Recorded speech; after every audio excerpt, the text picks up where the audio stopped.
Mereka baca Yasin 3 kali, baca Al-Kahfi sekali, baca Ar-Rahman, Al-Mulk, lalu zikir ini 1000, ini 1000, terus gak berhenti-berhenti, sholawat sekian ribu, 4 jam, dan gak ada yang batal wudhu sama sekali. Ya, kalau orang Indonesia nggak tahu deh ya, udah lihat jam, lama bener di zikirnya. Lalu kita menemukan di dalam kitab Syekh Abdul Rauf As-Singkili, ya, Syekh Abdul Rauf ini ulama Aceh yang lama di Madinah. Beliau di risalah zikirnya menyanjurkan murid-murid kalau ba'da maghrib itu jangan pulang dulu, disuruhnya sholat 3 rakaat, 3 kali salam, 2 rakaat, lalu disebutkan zikir-zikirnya sampai selesai, sampai datang waktu Isya. Ketika saya cek ini thariqatnya apa, ternyata thariqatnya Syatariyah dan Qadiriyah, ya. Jadi mereka ngamalin itu. Pengamal ini sampai hari ini itu cuma secara istiqomah orang-orang yang berthariqah sufi. Itu sebab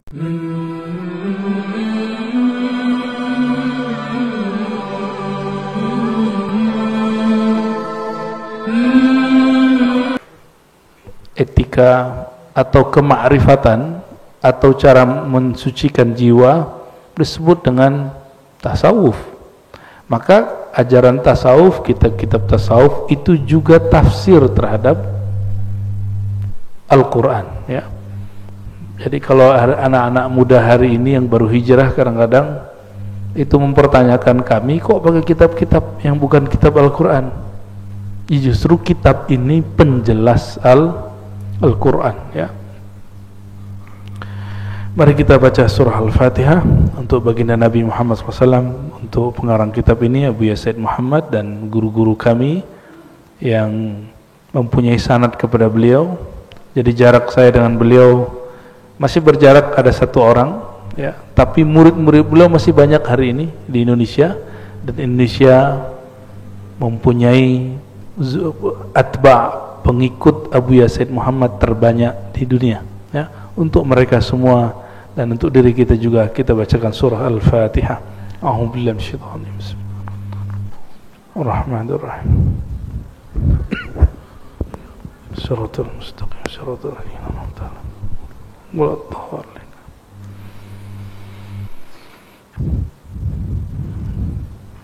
Bismillahirrahmanirrahim. Wabihi qala al-muallif Abu Yasin Muhammad Al-Maliki syaraful wudu wa fadluh, ya. Semoga nanti sudah ada terjemahannya, jadi teman-teman dapat mencari kitab ini. Ini biasanya ini percetakan langsung terjemahin ya, kita ngomongin, ya. Syaraful wudu, kemuliaan wudu dan keutamaannya. Jadi beliau berbicara bukan dari sisi fikih, tapi kelebihan umat ini, umat Nabi Muhammad SAW dibandingkan umat terdahulu, dimulai dari yang kecil, yaitu wudu. Maka wudu yang kita lakukan tadi, termasuk tayamum, itu amalan yang tidak pernah ada seperti itu di amalan ulama-ulama Bani Israel. Umat-umat terdahulu nggak ada. Mereka bersuci tapi dengan cara yang berbeda. Kita baca sedikit. Wa minasyarafil ladzi dakharahu Allah Ta'ala li hadhil ummah ma'addahu min ats-thawabil jazil wal fadlil jamil alal wudu, ya. Salah satu kemuliaan yang Allah simpan untuk umat ini dan tidak diberikan kepada umat terdahulu adalah Allah memberikan rahasia ganjaran yang besar terhadap amal yang kecil dari wudu, tapi pahalanya nggak kecil gitu. Pahalanya nanti ketemu Allah. Nanti kita coba lihat, ya. Hadis pertama, semua hadis yang disebutkan di sini disebutkan sumbernya, itu yang saya suka dari kitab ini. Man tawadda'a wa ahsana al-wudu kharajat khatayahu min jasadihi hatta takhruja min tahti azfarihi. Orang yang berwudu lalu ahsanal wudu, bukan akmala, tapi ahsan, membaguskan wudunya. Karena menyempurnakan tidak mungkin, kita nggak bisa sempurna. Kharajat khatayahu min jasadi. Kalau orang bisa melihat secara hakikat, dia akan melihat kharajat khataya, kesalahan-kesalahan orang itu keluar dari jasadnya, hatta takhruj min tati azfari. Kalau ada yang masuk ke kuku lalu keluar, itu kotoran-kotoran yang zahir ataupun yang batin itu keluar. Begitu kata beliau di riwayat Imam Muslim, ya. Lalu di hadis yang berikut beliau menambahkan, ya, keluarnya itu kharaja min wajhihi kullu khati'atin nazara ilaiha bi'ainihi. Tadi matanya pernah memandang sesuatu yang Allah tidak ridho enggak? Atau kita melihat sesuatu lalu kita merendahkannya, atau kita berprasangka kepadanya, terbersit itu, maka di wajah ini menempel kegelapan. Gelap di sini bukan berarti kulit hitam, bukan. Gelap di sini banyak kok orang kulit hitam wajahnya bercahaya. Dalam bercahaya itu maksudnya kondisinya kayaknya menyenangkan. Nah, kalau hati kita ini gelap, maka cahaya wajah ikut gelap. Cahaya wajah ikut gelap. Maka jangan pernah simpan keburukan apa aja, ya. Coba Bapak Ibu, kenapa kita mesti, saudara-saudariku, kita mau sholat itu wudhu dulu? Karena Allah nggak suka ngelihat muka orang yang kotor oleh noda-noda dosa terus menghadap kepada beliau. Nah, jadi ada amalan tanpa tobat, kok dosa-dosa kita gugur, itulah wudhu. Oleh karenanya seorang mukmin yang menjaga wudhu disebut dia fi wajhihi nur, karena wudhu itu dari ada makna dhiya, sinar, wajahnya bersinar, ya. Kharaja min wajhihi, keluar dari wajahnya kullu khati'atin, semua yang kesalahan, bukan satu, semua, kullu khati'atin. Kita ngelihat orang nih, gitu ya, itu ngefek ke wajah, ngeremehin orang, nanti nempel di wajah, memori itu nanti akan hancur, hilang. Nazara ilaiha bi'ainihi, yang disebabkan karena dia memandang sesuatu, ma'al ma, keluar akan ikut turun bersama air atau bersama akhir qatril ma, akhir terakhir air yang netes. Begitu juga tangan, begitu juga kaki, ya. Kharajat kullu khati'atin mashatha rijlah ma'al ma' wa akhir qatril ma, hatta yakhruja naqiyan minadz-dzunub.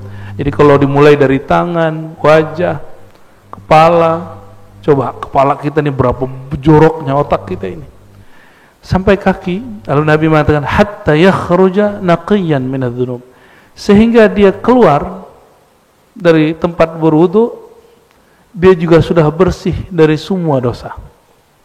Jadi cukup dengan wudu. Umar terdahulu kalau ada kesalahan itu mesti melakukan hal yang berat-berat dulu. Sedangkan kita untuk menghapus semua kesalahan itu cukup dengan berwudu, kecuali ada hak-hak manusia yang kita ambil, itu tidak cukup dengan wudu, mesti kembalikan haknya. Ngambil sendal orang di masjid, ya balikin dulu sendalnya, nggak ada urusannya dengan wudu, ya. Di riwayat Amr bin Ambasah, ini juga riwayat Imam Muslim, ya, ada kalimat begini, ma minkum rajulun yuqarribu wudu'ahu fayumadminu wa yastanshiku fayantathir illa kharrat khataya wajhi wa fihi wa khayashimihi, ya. Summa idza ghasala wajhahu kama amara Allah illa kharrat khataya wajhi min atrafi lihiyatihi mal ma. Sama dengan tadi, bedanya di belakang ada kalimat fa in huwa qama fa shalla fa hamidallahu wa athna alaihi majjadahu billadhi huwa lahu ahlun farra qalbuhu illa sarafa min khati'ati kaiti yaumin yauma waladathu ummuh. Jadi mau diampuni seperti baru lahir, enggak mesti nunggu Ramadan. Kelamaan. Kan kelamaan tuh ke Ramadan, man shoma ramadhana imanan wa ihtisaban, itu masuk. Tapi ternyata ada amalan yang membuat kita bisa terlahir seperti bayi setiap hari. Apa itu? Berwudu. Kata beliau, tapi ada syaratnya. Dia berwudu dengan sebaik-baiknya, bukan selama-lamanya. Ini bedakan. Banyak yang berwudu lama tapi tidak sempurna. Wudu itu nggak usah lama. Wudu itu airnya nggak usah keluar banyak-banyak, karena yang buang-buang air itu anak-anak atau setan, dua aja. Ya. Airnya kenceng, terus wudunya lama, naik-naik ke atas udah basah separuh, itu anak-anak yang begitu. Ya. Atau yang kedua, temannya syaitan. Innal mubadzirina kanu ikhwanas. Ya, orang mubazir itu teman setan. Air mubazir itu teman setan. Teman-teman kita di Eropa itu kaget melihat orang Indonesia Jumatan airnya itu gede-gede gitu keluarnya. Nah, itu jangan sampai terjadi. Ini kebetulan negeri kita banyak air. Coba kalau nggak banyak air, dikit Pak keluarin. Nabi mengatakan sallallahu alaihi wasallam, iqtasid walau kunta fi nahrin jarin. Hendaklah kamu berhemat meskipun di air yang mengalir, di sungai. Nahrin artinya sungai, sungai yang mengalir. Jadi jangan boros-boros. Ya biasa aja. Sedikit. Saya kalau wudu saya keluarin sedikit. Ya. Coba nanti praktek habis ini wudu, keluarinnya sedikit. Jadi syaratnya supaya keluar habis wudu ditambah sholat 2 rakaat. Fa in huwa qam atau qaimun fa shalla, jika dia sholat 2 rakaat atau berapa rakaat, fa hamidallahu wa athna alaih, lalu dia puji Allah, dia besarkan Allah, billadzi huwa lahu ahlun, sebagaimana mestinya Allah pantas mendapatkan pujian. Wa farraga qalbahu lillah, lalu dia kosongkan hatinya hanya untuk Allah. Jadi kalau ada ajaran agama yang mengatakan kosongkan pikiran, nah itu separuh jalan sudah. Tapi mesti ditambah, kosongkan hatimu dari selain Allah, berarti diisinya cuma dengan nama Allah. Jangan kosong-kosong amat, nanti ada yang ngisi. Illan sarafa min khati'atihi, melainkan nanti ketika dia keluar, dia berdiri, pergilah semua dosanya, hilanglah semua dosanya seperti bayi baru lahir. Kayhaiti yauma kayauma waladathu ummu, seperti hari dia baru lahir. Nah, itu wudu yang gimana? Wudunya selalu ingat Allah, airnya tidak mubazir dan tidak was-was. Nah, jadi wudu itu jangan berulang-ulang yang was-was. Ya. Orang yang was-was, saya sampaikan kepada yang was-was yang wudunya lama, coba amalkan wudu hanya sekali-sekali. Jadi jangan 3 kali. Cobain. Jadi ada teman-teman kita yang seperti itu, kita buat latihan. Kamu hanya boleh berwudu sekali seminggu ini. Jadi dia sekali wajah, sekali tangan. Itu berat bagi dia. Setiap wudu setengah jam. Itu pas masuk masjid udah basah separuh, padahal ini sudah dewasa. Ternyata pernah baca kitab tapi salah faham. Imam Ghazali mengajarkan kalau wudu sampai di tangan baca apa, di wajah baca apa. Itu bukan dibaca begini, itu hanya dimakrifatkan, hanya dimaknakan, bukan kemudian panjang nanti. Itu doanya udah 3 lembar. Kapan selesainya? Ya. Maksud Imam Ghazali enggak begitu. Ya. Yang berwudu masih lama, nah, nanti hati-hati. Ada satu syaitan nempel di dirinya. Kalau wudunya masih begitu, masih berulang-ulang was-was. Nanti dia kalau masuk dia mikir, kayaknya belum sempurna, kayaknya belum. Nah, orang-orang ini kena syaitan namanya walahan. Apa nama syaitannya? Walahan. Syaitan inilah yang memberi was-was di dalam pikiran sehingga orang yang berwudu merasa wudunya belum sempurna. Wudu kita nggak akan pernah sempurna, tapi cukupkan rukun dan syaratnya. Udah, nggak usah sempurna. Yang sempurna hanya milik Allah Subhanahu wa ta'ala.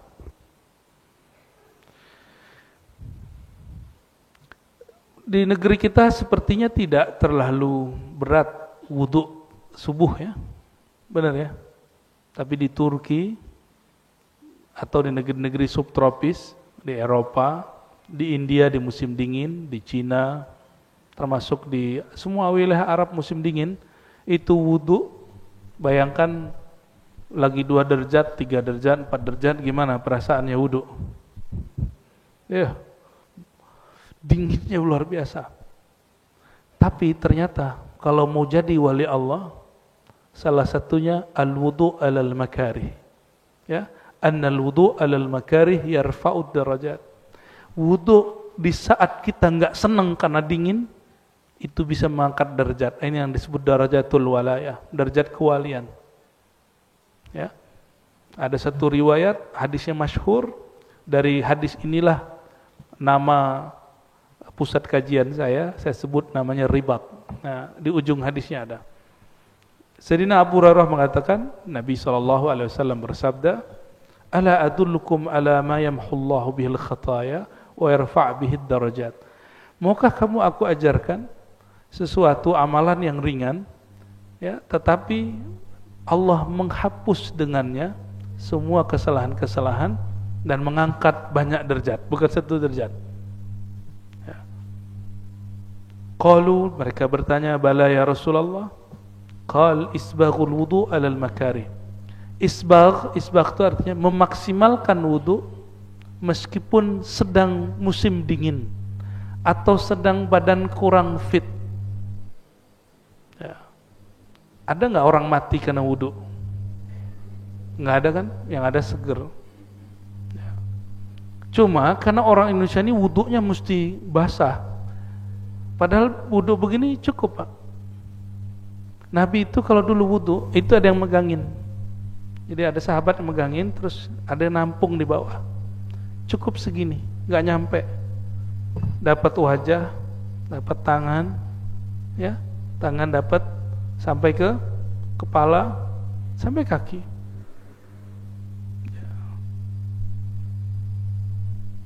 Nggak perlu saya tunjukin lah ya, sudah banyak orang nyontohinnya di YouTube ya.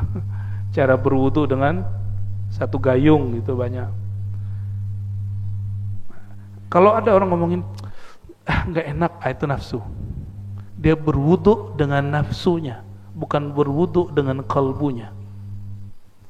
Dan di hadis Nabi, hadis Imam Tirmizi dikatakan, la wudu'a liman lam yadhkur ismallahi alaih. Tidak sempurna wudu seseorang jika dia wudu tidak ingat kepada Allah Subhanahu wa ta'ala. Nah. Lalu yang pertama tadi apa? Memaksimalkan, membaguskan wudu meskipun kita lagi nggak senang kena air. Nah, ibu-ibu nih mohon maaf, paling malas kalau malam-malam tuh mandi wajib, ya nggak? Coba tanya bapak-bapaknya, kayaknya benar deh ya. Kalau yang jomblo belum paham tuh ya. Padahal sudah ada air hangat, ya, mandi wajib, hampir sama lah kira-kira. Wa qasratul khuta ilal masajid. Langkah yang banyak ke masjid. Masajid bukan satu masjid. Ke masjid-masjid. Ya. Maka saya kalau jalan Bapak Ibu, niat saya pergi ke masjid. Saya kalau keluar rumah, biasanya niatnya mau pergi ke masjid. Hatta misalnya saya mau ke gunung nih, mau hiking, tapi niat saya mau ke masjid. Ntar di sana kalau ada apa, kita buat mushola kecil kayak, atau kita numpang sholat di surau, di langgar, gitu. Ya. Ada sebuah hadis, wa ju'ilat liyal ardu masajidah. Allah jadikan bagiku hamparan bumi sebagai masjid-masjid. Coba sekarang kalau keluar rumah, niatnya apa? Ke masjid. Sempat nggak maksiat ntar? Nggak sempat mikir malah ya. Wantizarus shalah ba'das shalah. Amalan ini yang jarang hari ini diamalkan orang kecuali diisi dengan sesuatu. Harus ada asbabnya. Pengajian kah atau apakah gitu. Intizarus shalah, menunggu salat setelah salat. Habis maghrib nunggu isya. Kalau nggak ada pengajian pasti bubar. Untung ada pengajian. Coba lakukan nunggu salat isya tapi tidak ada pengajian. Bisa nggak? Di masjid. Wiridan, baca Quran kah? Bosan Quran tuh nggak pantas ngomong. Cukup kita katakan lagi kurang nyambung dengan bacaan Quran, salat 2 rakaat. Mulai capek salat 2 rakaat, zikir. Gitu. Makanya ada zikir kolbu, ada zikir hati, ada wirid asas, ada ratibul attas, ratibul haddad, ada hizib. Itu sebenarnya pilihan-pilihan menu supaya kita mau duduk. Mau duduk. Saya pernah berkunjung di salah satu negeri di Eropa. Itu orang-orang ngumpul hanya di rumah-rumah kecil, lalu zikir 4 jam dan gak kepikiran buang air sama sekali, gak kepikiran mau keluar sama sekali. 4 jam, mulai dari jam 6 sampai jam 10. Karena di sana jam 6 tuh baru habis asar, jam 10 itu masih terang, 10 malam tuh masih terang, baru kemudian maghrib dan kami berbuka. Jam 6, jam 10, berapa jam? Enggak pindah-pindah. Mereka baca Yasin 3 kali, baca Al-Kahfi sekali, baca Ar-Rahman, Al-Mulk, lalu zikir ini 1000, ini 1000, terus enggak berhenti-berhenti, sholawat sekian ribu. 4 jam. Dan enggak ada yang batal wudu sama sekali. Ya. Kalau orang Indonesia enggak tahu deh ya. Udah ngeliat-liat jam, lama bener di zikir. Lalu kita menemukan di dalam kitab Syekh Abdul Rauf As-Singkili, ya, Syekh Abdul Rauf ini ulama Aceh yang lama di Madinah. Beliau di risalah zikirnya menyanjurkan murid-murid kalau ba'da maghrib itu jangan pulang dulu.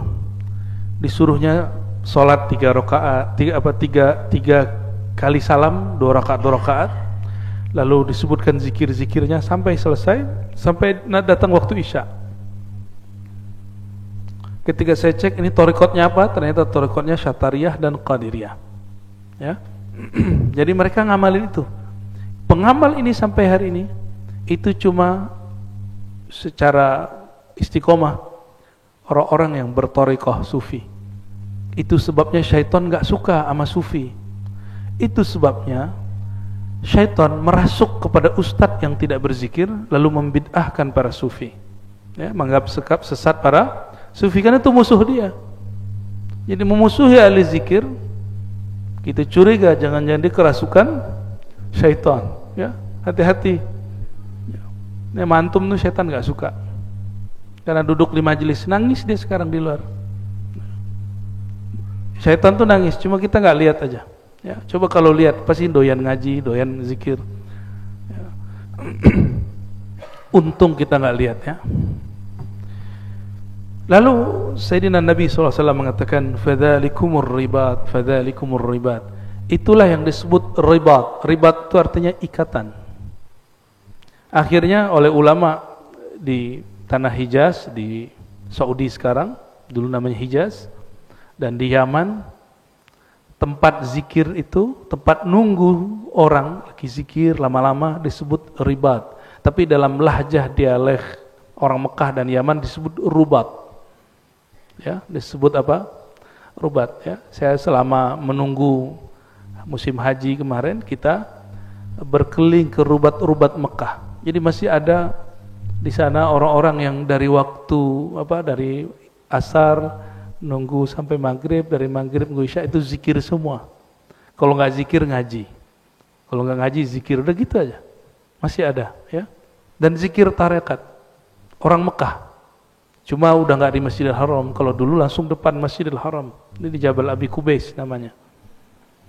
Wa min dzalik anna syahadata ba'da al-wudu sababu dukhulil jannah. Tidak hanya itu, salah satu kemuliaan umat Nabi Muhammad SAW setelah dilepas semua keburukan-keburukannya, dinaikin derajatnya, dijadikan syahadat setelah wudu sebab masuk surga. Syahadah ba'dal wudu, syahadat setelah wudu adalah mahar masuk surga. Nah, kita bacain hadisnya ya. Dari Sayyidina Umar, qala Rasulullah sallallahu alaihi wasallam, man tawadda'a fa ahsana wudu'ahu. Siapa yang berwudu lalu memaksimalkan, membaguskan wudunya, tsumma qala asyhadu an la ilaha illallah wahdahu la syarikalah. Aku bersaksi tiada yang berhak disembah kecuali Allah yang Maha Esa, tiada syarikat baginya, wa anna Muhammadan abduhu wa rasuluh. Ya. Itu lalu biasanya tambahin doa ya. Doanya apa? Allahumma ja'alni minat tawwabin. Ya Allah, jadikan aku orang yang berkali-kali tobat. Nah, kita ulangi terjemahannya, bukan sekedar orang yang bertobat, tapi diartikan apa? Orang yang berkali-kali tobat. Waj'alni minal mutahhirin. Jadikan aku ya Allah orang yang suka bersuci. Bersuci di situ artinya suka berwudu. Futihat lahu. Nah, di hadis ini tidak digabungkan dengan hadis yang lain. Di hadis yang lain ada tambahan, lalu dia baca raditu billahi rabba wa bil islam bidina, hadis Imam Muslim ya. Dikatakan, aku bersaksi tiada yang berhak disembah kecuali Allah yang Maha Esa, tiada syarikat baginya, wa anna Muhammadan abduhu wa rasuluh. Ya. Itu lalu biasanya tambahin doa ya. Doanya apa? Allahumma ja'alni minat tawwabin. Ya Allah, jadikan aku orang yang berkali-kali tobat.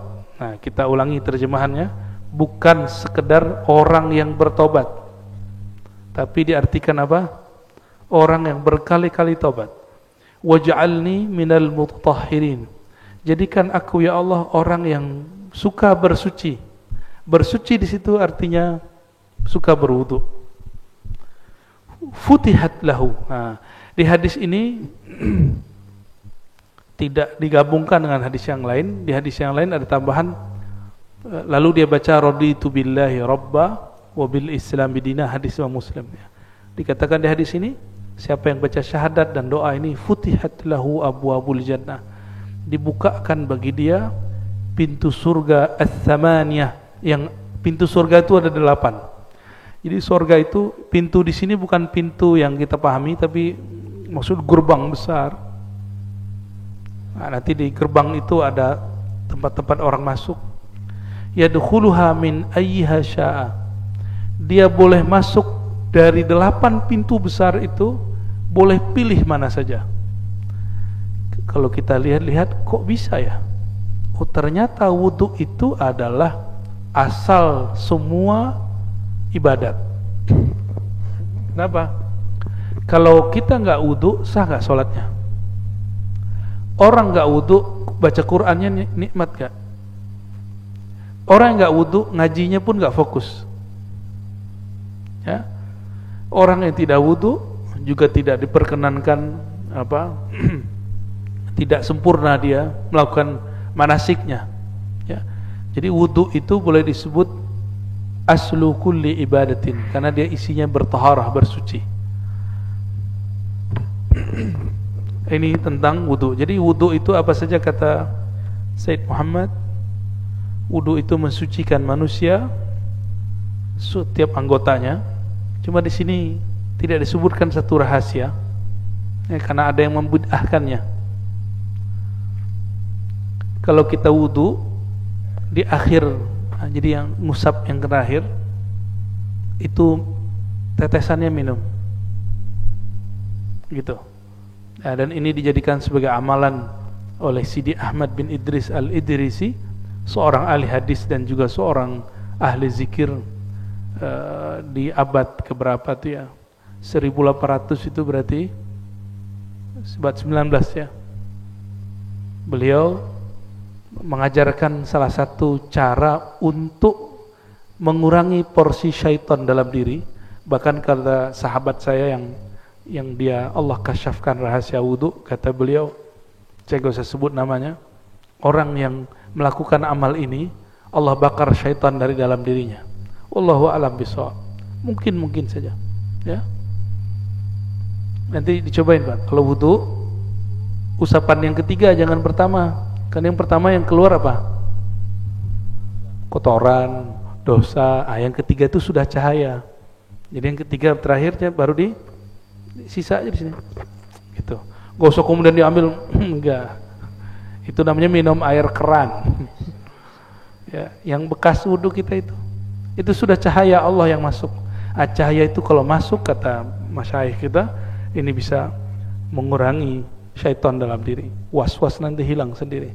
Ya, jadi obat orang was-was wudu itu air wudunya sendiri. Ya.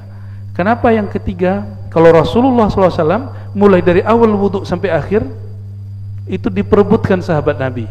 Karena Nabi itu wudu nggak banyak, air segini aja. Air segini yang netes ke bawah ditampung oleh mereka. Jadi sahabat Nabi itu kalau Nabi wudu udah begini. Kita mungkin hidup zaman sekarang kalau nggak benar cara membaca hadis, nggak benar baca akidah, sok-sok ahli tauhid seperti yang muncul hari ini, mungkin kita bilang ini Muhammad nih musyrik, sahabat-sahabat Muhammad musyrik, nggak jadi ikut Muhammad, pasti gitu.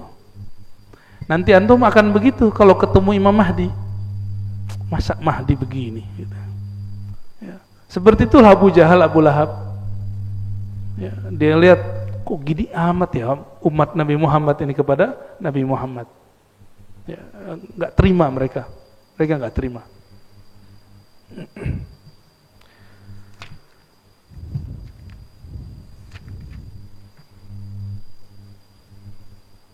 Itu barangkali tentang wudu, ya. Kita lanjut atau pertanyaan? Lanjut. Oke. Fadlul adzan wa syaraful muadzinin. Salah satu keutamaan umat Nabi Muhammad SAW secara khusus, kalau yang kemarin yang umum ada pada azan. Ini belum masuk sholat nih. Ada pada azan dan muazzinnya. Azan dan muazzinnya.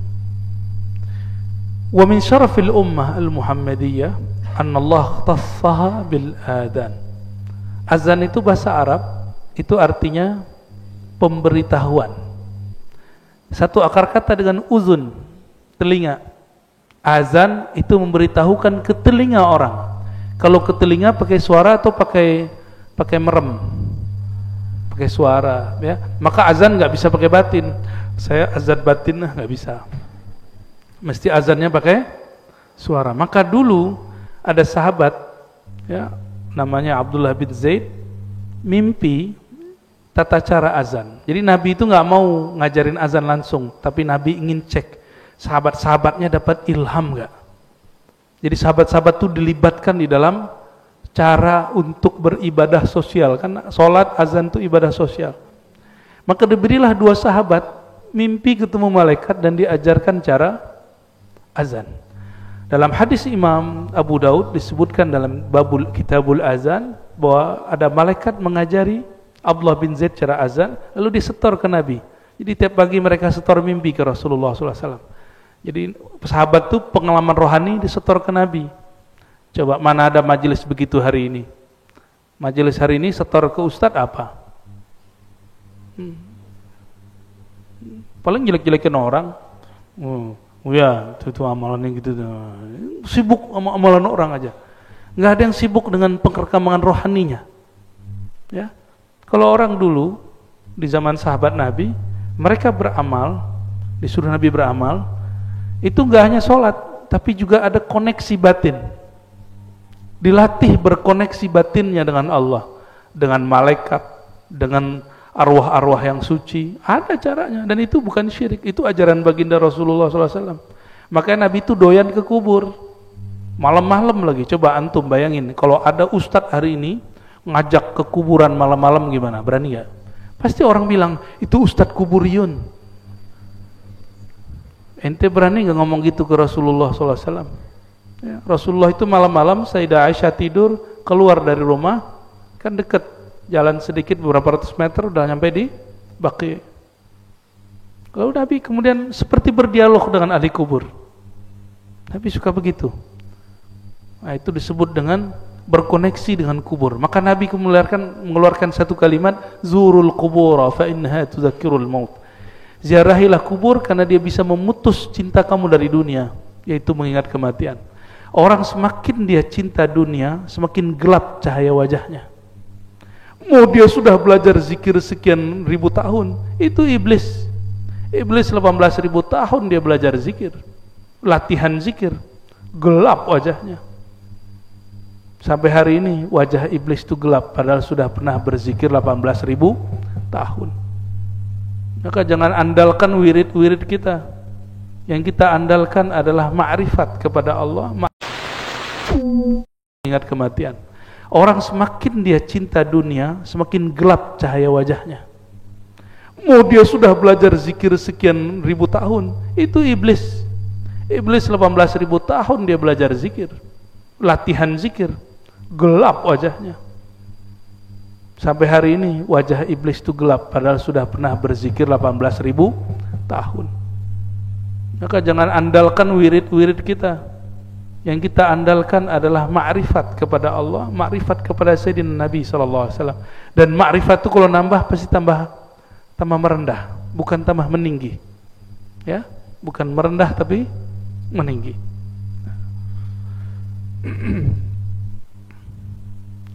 Lalu Abdullah bin Zaid lapor setor kepada baginda Rasulullah SAW. Umar dengar, apa kata Umar? Loh, kok mimpi kita sama? Kok pengalaman rohani kita sama? Anaknya Umar, namanya Abdullah bin Umar radhiyallahu taala anhum ajma'in, itu melihat sahabat-sahabat hampir setiap pagi setor mimpi malaikat, ketemu malaikat. Jadi sahabat-sahabat itu interaksi dengan malaikatnya sering sekali. Horor nggak begitu, Pak? Atau mau? Ntar dituduh halu lagi sama orang ya. Tapi kalau ingin rohaninya naik, ada ilmunya itu. Ada ilmunya semua. Karena nanti Dajjal itu bisa menguasai alam. Dia bisa dialog dengan pohon-pohon, bayangin coba. Dia bisa menundukkan angin, menundukkan hujan, menundukkan cuaca. Dia kok bilang mati, pohon mati pohonnya. Nah, kalau kita nggak mengerti ilmu ini, seperti sahabat-sahabat dulu mengerti, cuma latihan panah, latihan berenang, latihan kuda, ya nggak bisa. Karena hari ini orang persiapan akhir zaman, mohon maaf, semangat ada, cuma mau semangatnya dialihkan untuk apa? Disalurkan untuk apa? Ternyata hanya kepada latihan fisik. Padahal Dajjal itu urusan disebut Dajjal karena dia mengecoh bagian batin, bukan fisik. Kita jaga kesehatan dengan berkuda, memanah, ya, berenang, tapi bukan itu targetnya. Targetnya melatih batin sebenarnya. Nah, sahabat Nabi, sahabat Umar, Abdullah bin Umar ngomong gini, ya Allah, semua sahabat-sahabat Rasulullah sudah setor mimpi, setor pengalaman batin ketemu malaikat. Aku kapan ketemu malaikat? Ya. Lalu dia berdoa, malam itu tertidur melihat dua malaikat. Lain dengan Sayyidina Abdullah bin Abbas, dia tidak mimpi, dia lihat Sayyidina Jibril turun 2 kali. Nggak tahu apakah itu dalam bentuk penjelmaan atau asli.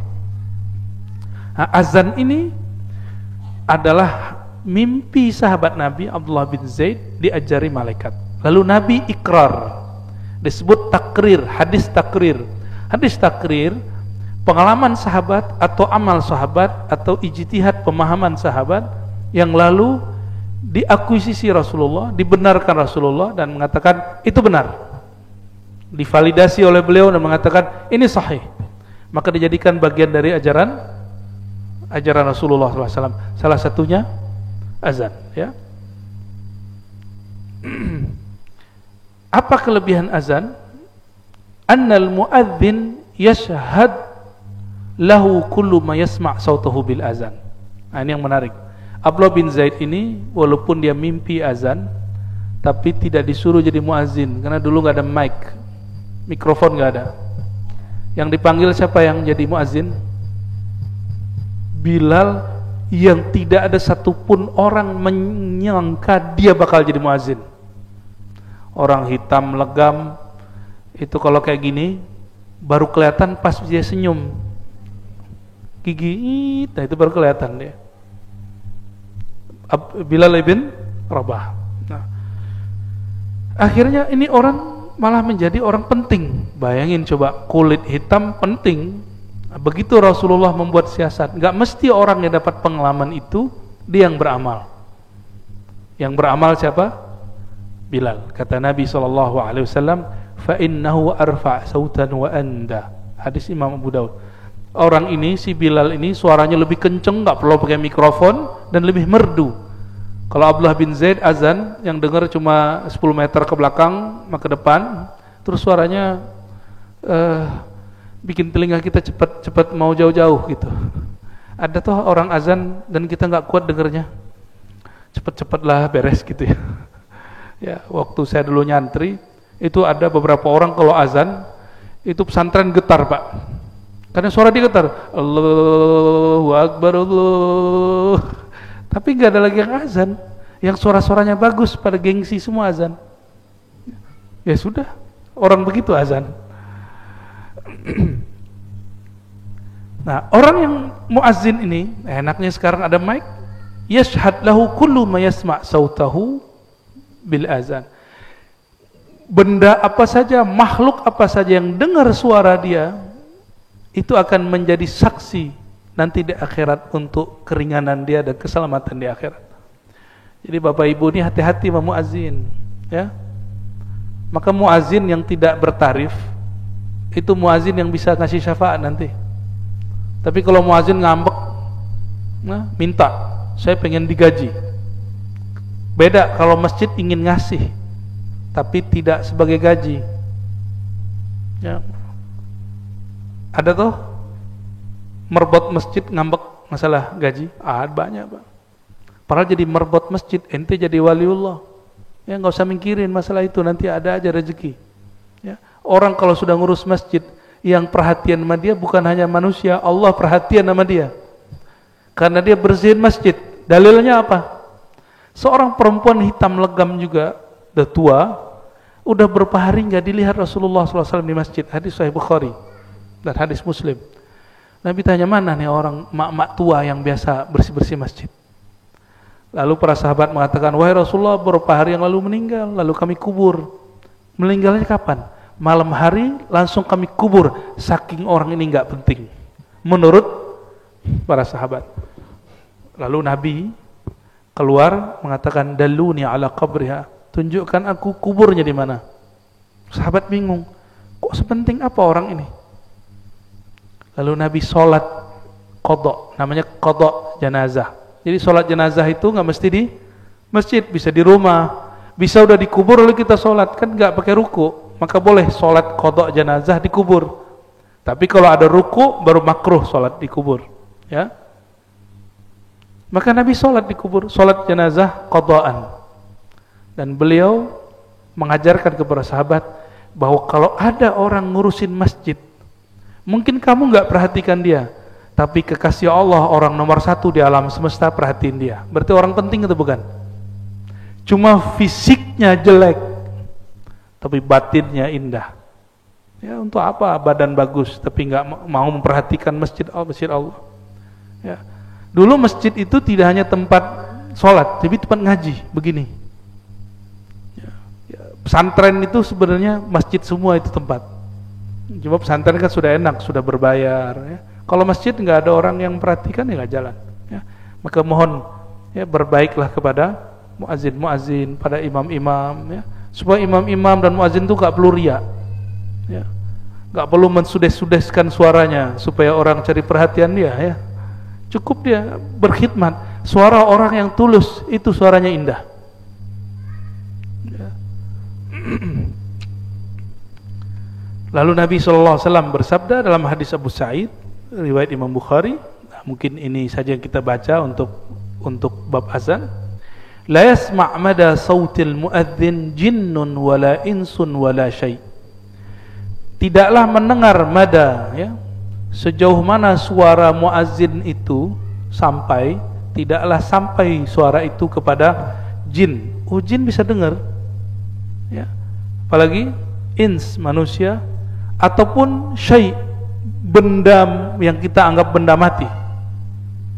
Illa yashhad lahu yaumal qiyamah, kecuali semuanya menjadi saksi dia pada hari kiamat. Semua orang ngomong, wahai Rasulullah, itu orang dulu ngajak kami sholat tapi kami nggak datang.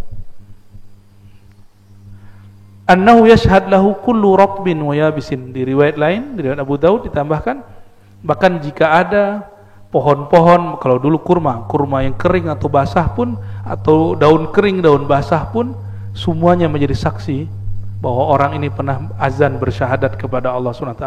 Dan nanti di akhirat yang mahal itu, siapakah saksi kita kalau kita bersyahadat? Jadi ada orang yang saksinya adalah dirinya sendiri, maka Allah minta kamu cari persaksian, siapa yang menyaksikan kamu dulu bersyahadat. Lalu ada yang kayak muazin, semua benda.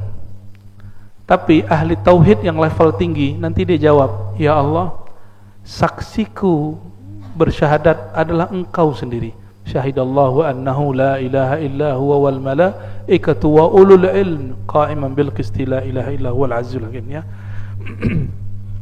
Berdasarkan ini maka disebutkan di ujung hadis, ya, lau ya'lamun nas ma fid nida. Ini kekhususan umat Nabi Muhammad SAW. Seandainya orang tahu rahasia azan, wasafil awal, dan saf pertama, summa lam yajidu, lalu mereka nggak dapat. Jadi mereka mau azan tapi sudah ada yang azan, mau dapat saf pertama tapi sudah ada yang duduk. Illas ayastahimu lastahamu alaih. Kalau boleh mereka pasang saham dulu sebelumnya, gitu, untuk bisa duduk di bayar dulu. Mereka mau bayar, begitu. Oleh karena itu Bapak Ibu yang dimuliakan Allah, atau boleh diartikan yastahimu itu undinya, diundi. Salah satu kelebihan umat ini yang tidak ada pada umat yang lain adalah azan, ya. Bahkan azan ini rahasianya banyak. Kalau ada orang diganggu oleh makhluk-makhluk gak jelas yang gak tampak, kita gak punya ilmunya, azanin telinga dia. Jika benar itu jahat, pasti pergi. Tapi kalau itu penyakit jiwa, bawa aja ke rumah sakit, nggak akan berubah-ubah. Tapi jika ada memang, karena jin ini bisa mengalir pada darah, diazanin pasti disembuh. Tapi kalau orang stres bisa nggak? Ya, jadi ada orang kesurupan karena stres, ada kesurupan karena gangguan makhluk halus. Kalau karena stres, itu nggak akan bisa diruqyah. Paling diulang lagi bacaan kita semua. Ya, kita bacain kursi, dibacain kursi juga. Ya. Tapi kalau kesurupan karena gangguan jin, itu diazanin minimal pas azan dia berhenti. Nah, namun pengalaman kami melihat orang kesurupan kebanyakan karena stres. Kebanyakan, ya. Wallahu a'lam bishawab. Semoga ini diberkahi Allah SWT. Ada pertanyaan? Apa cukup? Cukup, ya? Oke, ada satu. Silakan.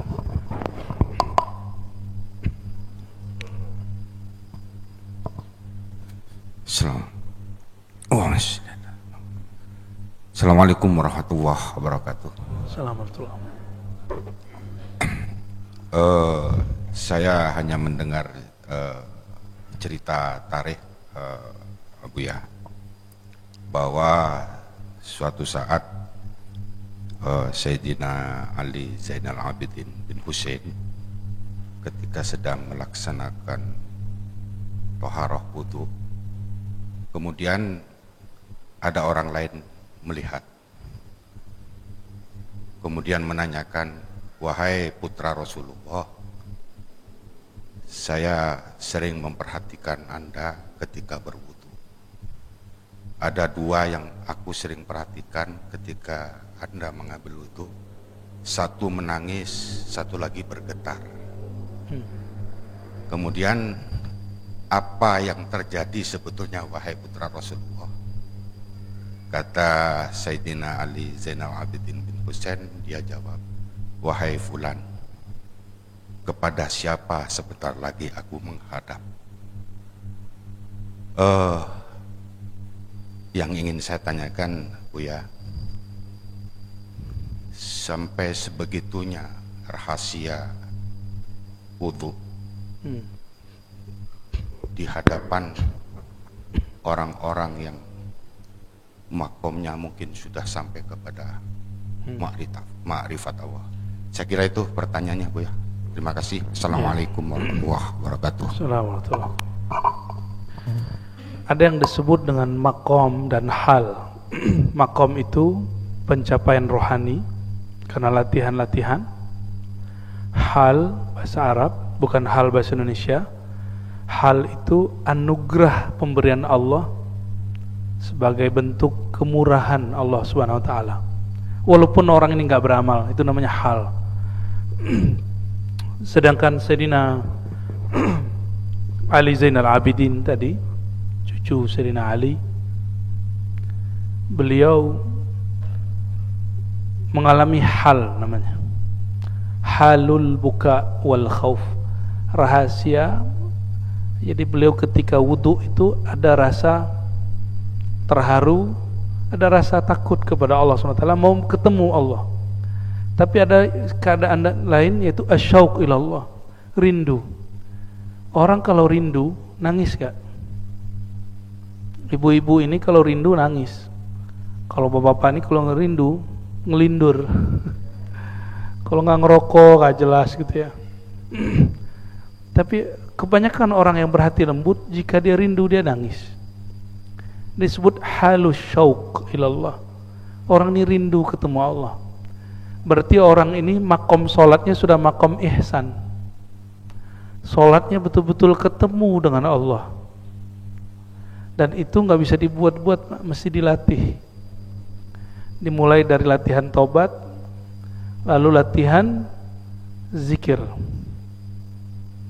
Nanti akan diberi rasa itu.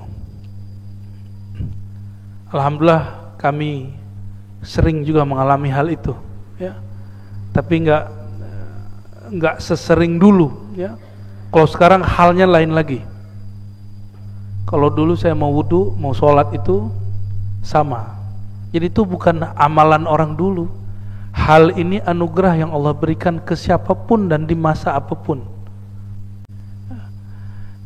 Karena mau ketemu sang kekasih. Jadi bagi orang-orang yang sudah kenal Allah, Allah itu bukan tukang ancam.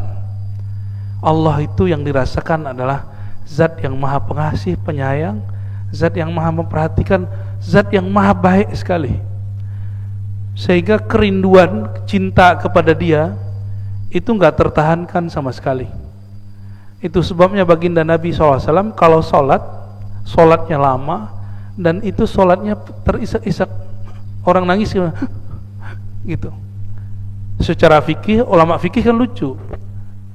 Ulama fikih ini nggak semua dapat rasa ini. Ngeluarin hukum bab mengenai bahwa terisak-isak tidak membatalkan sholat. Nah, ini lucunya ahli fikih sebagian. Kayak gitu nggak usah dikeluarin hukumnya. Ya, tapi saya baca kitab fikih, bagi saya lucu. Ya. Ini bukan untuk dihukumkan. Ini bab tentang rohani. Ya, mungkin ada orang ketawa kan batal Pak sholatnya. Kalau senyum enggak? Kenapa? Ada orang senyum lagi sholat yang dia lihat alam lain. Gitu.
agak pluralis.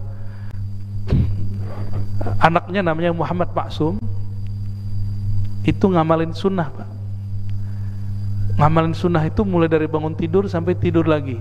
Tidurnya pun menyesuaikan diri dengan sunnah.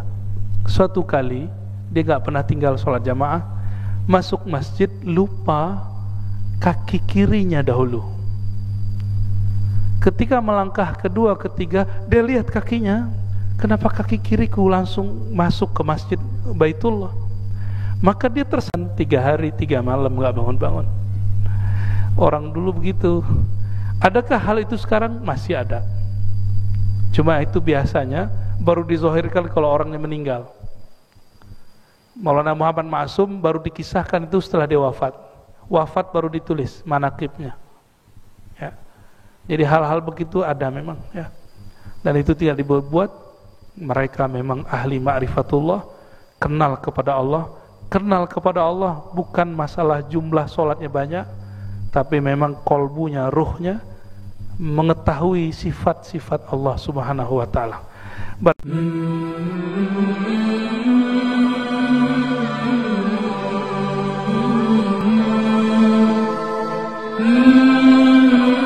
Umat Nabi Muhammad, nabinya luar biasa sallallahu alaihi wasallam. Cuma sayangnya umat Nabi Muhammad sallallahu alaihi wasallam tidak belajar bagaimana seni berdoa. Yang ada hanya seni mengeluh, sebentar-sebentar mengeluh, sebentar-sebentar mengumpat. Benar nggak? Suka ngeluh nggak? Ini wajah-wajah suka mengeluh ini kelihatan, auranya kelihatan. Ya, semenjak bersolawat berkurang, ya. Ya, amin ya Rabbal. Kenapa orang suka mengeluh? Karena dia tidak tahu siapa yang sedang mengujinya. Kenapa orang suka mengumpat? Karena dia tidak kenal siapa yang sedang dihadapi. Bapak Ibu, saudara-saudariku bukan Allah, apa doa Nabi Ibrahim? Rabbi. Dipanggil dulu, ini teknik berdoa. Panggil dulu namanya. Saya kalau ada hajat kepada Pak Gubernur, Pak Bupati, mungkinkah saya panggil? Oi, kira-kira Pak Bupati, Pak Gubernur nyahut gak? Oi, gitu. Paling juga dicuekin. Dipanggil nama aja gak terima. Misalnya Pak Gubernur, sor, gitu. Mesti gak terima. Wah, ini orang kurang ngajar ini, ya. Maunya dipanggil dengan nama yang indah, nama yang pantas. Pak Haji Ansor, senang itu langsung nurut. Apalagi pakai lafaz Pak Gubernur, lu langsung berdiri itu. Pak Gubernur yang suka sholawat, wah, langsung proposalnya jebol itu. Walaupun cuma 50.000. Sifat ini suka dipanggil dengan nama yang baik, nama yang bagus. Itu adalah imitasi, bayang-bayang dari sang punya sifat sejati. Walillahil asmaul husna, yang punya nama indah itu Allah.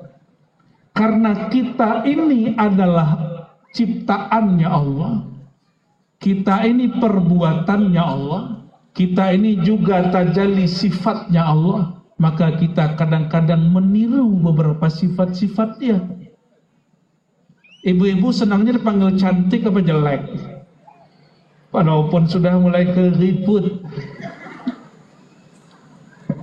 Betul gak? Halo cantik. Gak pede juga dipanggil cantik.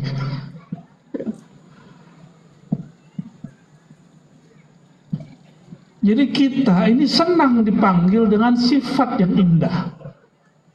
Rabbi itu nama jabatan Allah. Nah, itu kalau kira-kira dibahasakan. Apa nama dia? Allah. Jabatannya Rabb. Rabbul Alamin. Segala puji, alhamdulillahi Rabbil Alamin. Segala puji terpulang kepada pemilik alam semesta, pencipta alam semesta. Rabbul Alamin itu nama jabatan. Kalau sekarang disebut. Tapi nggak perlu pemilu.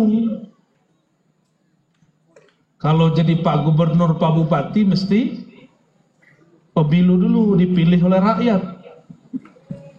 Kalau orang dari Pulau Karimun ini tidak menyembah Allah, Allah berhenti nggak jadi Tuhan? Bener. Allah perlu nggak sholat kita? Seandainya orang Karimun tidak ada yang haji umroh, kira-kira Allah jadi miskin nggak? Bener. Terus kenapa kalau beramal baru sedikit sudah merasa penting? Sudah ngomong begini, ya Allah, saya sudah doa sekian tahun kok nggak dijawab-jawab. Itu sok penting namanya. Allah nggak suka sama rasa penting. Tanya Pak Gubernur, tanya Pak Bupati, sama orang sok penting itu belum nggak suka. Saya bawa proposal ke Pak Gubernur, Pak Bupati. Terus udah 5 hari, saya telepon, Pak, itu proposal saya kok nggak dicair-cairkan? Anda ini benar gubernur nggak? Anda ini benar bupati nggak? Itu kira-kira proposalnya cair atau dirobek?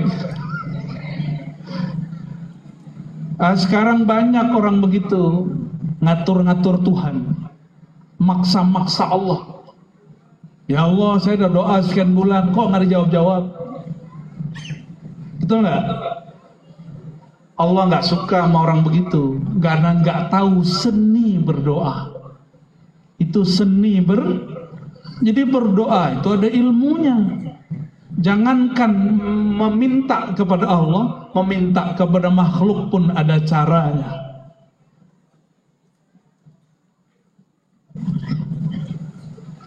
Kami itu suatu perang tidak ada lagi hamba yang akan menyembah Engkau di muka bumi. Itu perkataan siapa? Nabi Muhammad sallallahu alaihi wasallam. Maka Allah kemudian menangkan Nabi Muhammad sallallahu alaihi wasallam. Jadi jangan ngancam-ngancam Allah ya.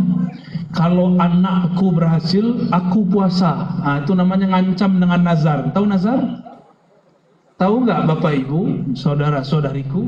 Nazar tidak pernah merubah takdir. Dan kebanyakan nazar muncul dari orang yang pelit.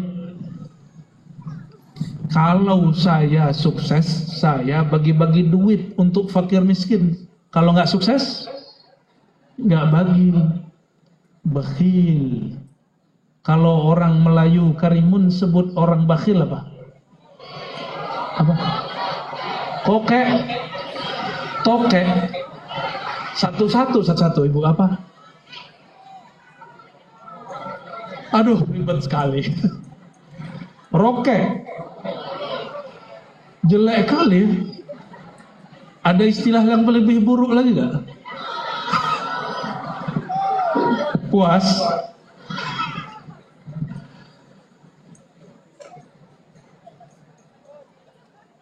Orang yang suka nazar itu orang yang tadi apa namanya?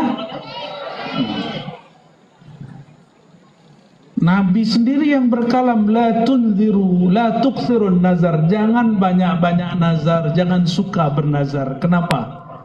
Karena nazar itu tidak merubah takdir. La yustakhraju illa min bakhil. Tidaklah keluar kecuali dari mulut orang yang bakhil. Maka nanti kita berharap calon-calon pemimpin masa depan gak usah gombal. Ya, mulai saja dari apa yang dia bisa, lalu cita-citakan apa yang mungkin dia maksimalkan. Kita doakan mereka-mereka Allah bersamai. Amin ya rabbal alamin. Jika iblis doanya dikabulkan, masa kekasih Allah bernama Nabi Ibrahim tidak dikabulkan? Nabi Ibrahim ini berkaitlah dengan doa atau solawat al-bushra. Siapa yang mengijazahkan di sini? Al-Habib Segaf Bahrun, ya, hafizahullah, ya. Alhamdulillah, berarti orang Karimun nggak kena virus bicara-bicara nasab sembarangan ya. Alhamdulillah ya. Ciri-ciri akhir zaman, nasab Nabi mulai dipersoalkan. Kenapa? Karena Al-Mahdi, Imam Mahdi akhir zaman itu zuriat Nabi SAW. Kalau orang sudah tidak hormat zuriat Nabi, nanti jika muncul Al-Imam Al-Mahdi, orang bilang, nasab kamu kan terputus. Nanti begitu ujungnya. Jadi jangan ikut-ikutan, terutama para ustadz, mohon maaf, jangan ikut-ikutan, kita diam saja. Ya, saya pernah dulu berkomentar, walaupun tidak banyak, tapi saya berhenti. Kenapa? Khawatir yang sedang bertengkar itu semuanya zuriat Nabi Muhammad SAW, baik yang pro ataupun yang kontra. Kalau saya kritik salah satunya, takutnya menyakiti salah satu zuriat Nabi Muhammad SAW. Nabi Ibrahim gelarnya Al-Khalil. Kata Sayyidina Ibn Abbas, Nabi SAW bersabda, "Ata'ajubun, apakah kalian tidak ta'jub? Al-khullah li Ibrahim, makom." Jadi orang-orang dekat kepada Allah itu ada nama-nama makomnya, tempat duduknya. Nama makom beliau disebut Al-khullah. Nabi Ibrahim itu disebut khullah, bukan kulah ya. Kalau kulah itu untuk tempat air berwudu, air 2 kulah ya. Orang Melayu masih begitu kah wudu? Enggak, pakai kerannya. Anak-anak sekarang udah nggak tahu 2 kulah. Ini bukan kulah, khullah. Khullah berarti teman. Allah mengambil teman dari makhluknya, tapi teman di situ berarti kekasih. Tapi tidak sampai kepada derajat Habib. Wal kalam li Musa, sedangkan derajat makom kedekatan berkalam-kalam denganku ada pada Sayyidina Musa. Sedangkan aku, kata Nabi, aku dapat makom al-mahabbah al-habib. Dari beliaulah diturunkan gelar Sayyid dan Habib kepada zuriat-zuriat beliau ya. Dan salah satu mukjizat baginda Nabi Muhammad SAW, zuriatnya masih ada sampai sekarang. Itu mukjizat. Jadi zuriat Nabi itu dicek silsilahnya sampai ke Nabi Adam ketemu. Kalau bapak-bapak ini yang bukan Sayyid, paling 3 ke atas habis. Bin Fulan, gak jelas. Ya. Tapi kalau Sayyid, Habib, dicek sampai ke Nabi Adam bisa dipertanggungjawabkan. Ada kitabnya. Itulah yang Nabi katakan, kullu nasabin inqata'a illa nasabi. Semua nasab terputus kecuali nasabku. Sallallahu alaihi wasallam. Nabi Ibrahim, beliau mengatakan makomku makom khullah, dan beliau berdoa di dalam surah Al-Baqarah dan beberapa surat lain. Beliau berdoa, Rabbana wab'ats fihim rasula, ya Allah tolong bangkitkan dari umat mereka ini, orang Arab ini, seorang Rasul. Berapa lama Allah baru kabulkan? 2500 tahun lebih. Bayangkan Nabi Ibrahim doa 2500 tahun baru muncul. Ada yang doa segitu? Ada yang tahu Nabi Ibrahim baru melahirkan anak dari istrinya umur 80. Pak Gubernur umur berapa Pak? Maaf, 59, masih muda ya, masih muda, tapi lebih muda saya.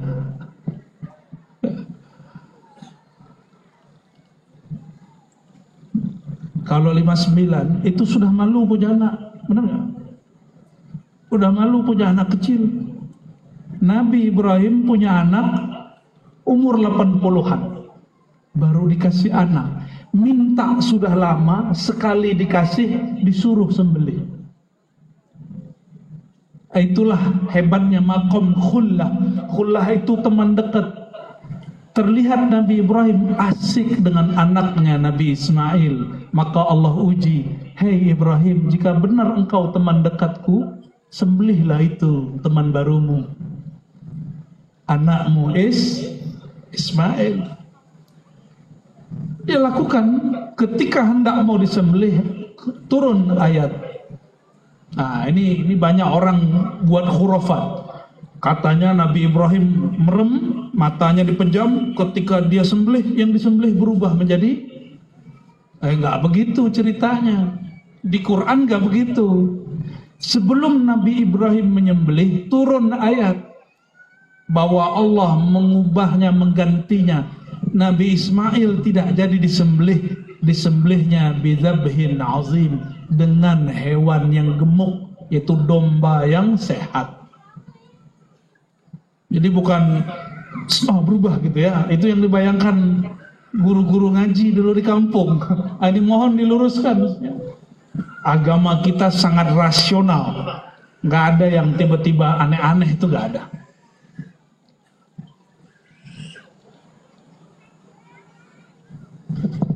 Nabi Ibrahim berdoa tadi. Apa doanya? Ya Allah, tolong utus seorang Rasul. Itu kabar gembira. Nabi itu kalau doanya kabar gembira. Kabar gembira bahasa Arabnya busyra. Apa bahasa Arabnya? Busyra. Itulah nama dari Nabi Muhammad SAW. Sahibul busyra. Jadi sahibul busyra itu nama Nabi Muhammad SAW. Nama Nabi Muhammad itu di kitab Dalail lebih dari 200. Oleh Imam Syuuti disebutkan 700. Itu nama Nabi Muhammad SAW. Tapi ada bocoran lain. Nabi Adam dalam kitab Khasa'is Kubra Imam Syuuti itu berkalam, waktu aku melihat ke pohon-pohon surga, aku melihat ke bidadari-bidadari surga. Itu pohon-pohon urat-uratnya bertuliskan Muhammad. Aku lihat bidadari-bidadari surga. Ya. Bidadari itu nggak kayak bapak ibu ya, kayak ibu-ibu ini nggak. Bidadari itu uratnya kelihatan oleh mata, saking beningnya, pembuluh darahnya itu kelihatan, dan itu bertuliskan Ahmad Muhammad sallallahu alaihi wasallam. Itu bidadari kalau meludah ke bumi, la'attarat ad-dunya wa ma fiha. Itu bumi, sepenuh bumi akan harum. Lain kalau ibu-ibu Karimun, kalau meludah bau jigong. Bener Pak? Kalau nggak gosok gigi, bau jigong. Tahu jigong nggak? Apa kata orang sini? Yang lengket-lengket di gigi itu apa? Hah? Kalau di Jakarta orang sebutnya jigong. Nih hati-hati nih bapak-bapak atau ustadz-ustadz yang merokok, wajib bersiwak. Tahu siwak? Ya, simpan Pak siwak. Belajar sama guru-guru cara makainya, biar gusinya nggak berdarah, biar nggak bau. Kata Nabi SAW, seandainya siwak ini tidak memberatkan umatku, la amartuhum, aku perintahkan mereka bersiwak setiap kali mau sholat. Berarti pada bab rohani wajib, tapi dalam bab syariat dirukhsah. Inilah hebabnya syariat Nabi Muhammad SAW. Hukumnya Nabi Muhammad SAW, hukum syariat. Syariat itu meringankan.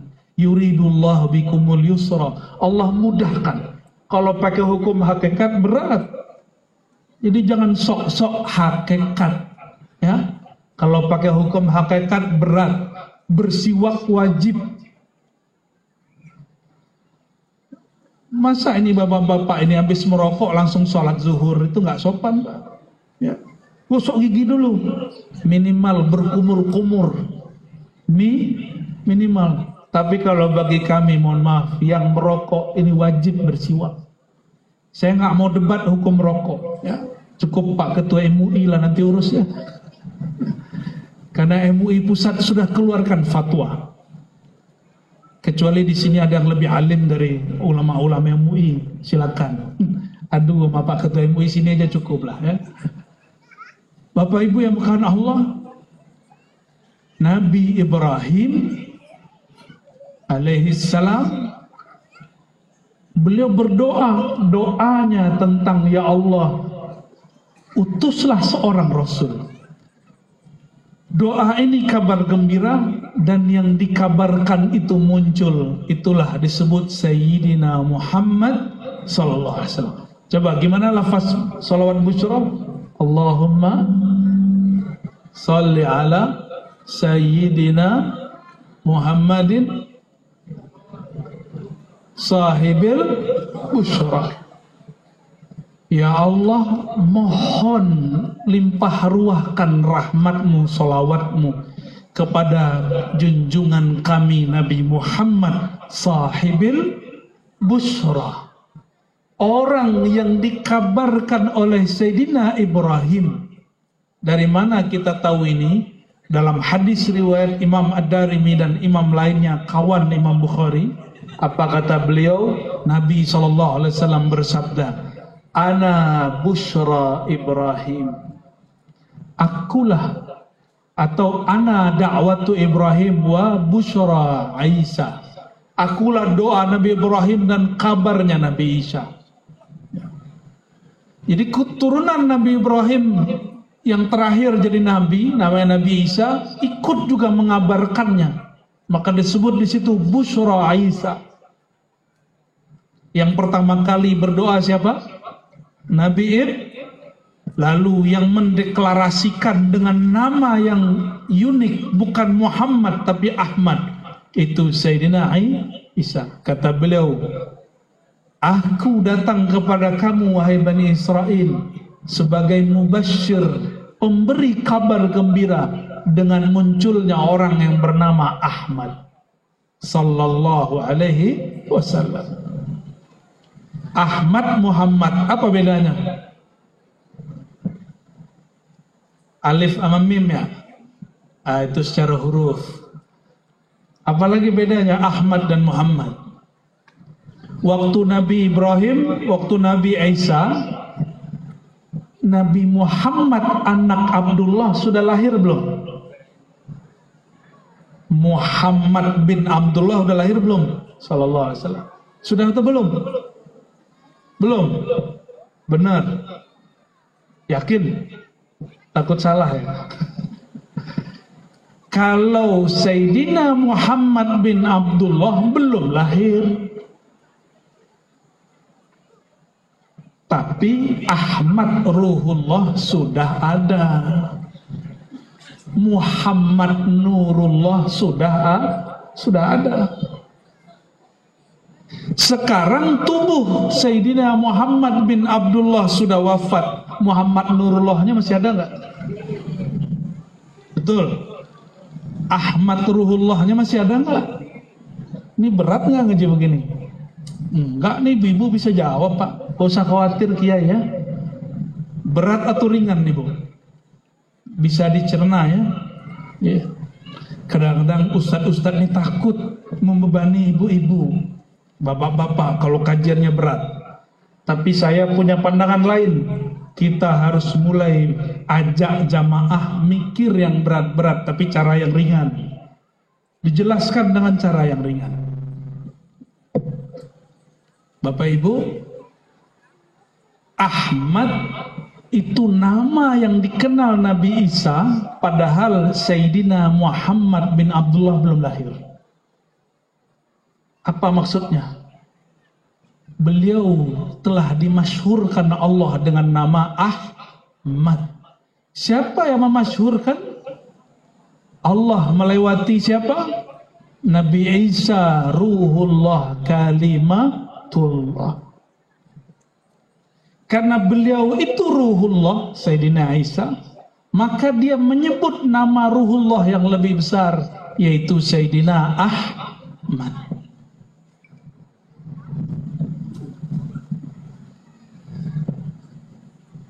Saya tanya lagi, kayak tadi, pertanyaannya diulang. Waktu Nabi Ibrahim doa, mundur lagi, Nabi Adam. Nabi Adam, Bapak Ibu, terusir dari surga, beliau tobat. Itu cara tobatnya supaya diterima, itu bikalimatin fatalaqqa Adamu. Sayyidina Adam datang kepada Allah dengan beberapa kalimat doa. Salah satu doanya selain Rabbana Atina, apa doanya?